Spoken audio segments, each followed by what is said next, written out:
I'm Verity, your personal helper friend. Ask me anything. I know everything.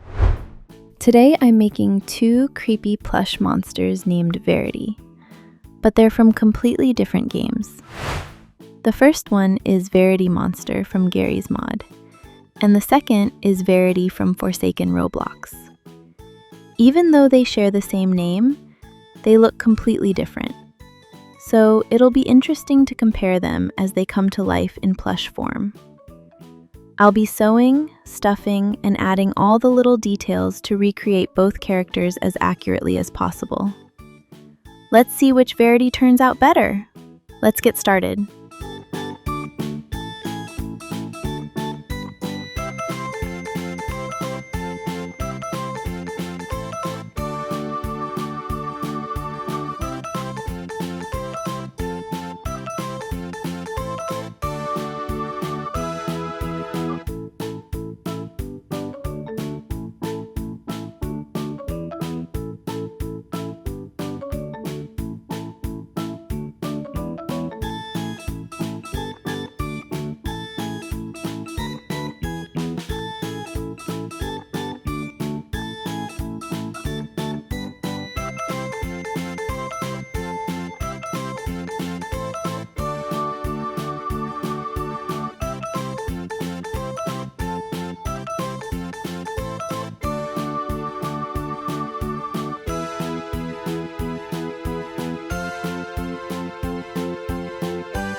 Thanks so much for watching.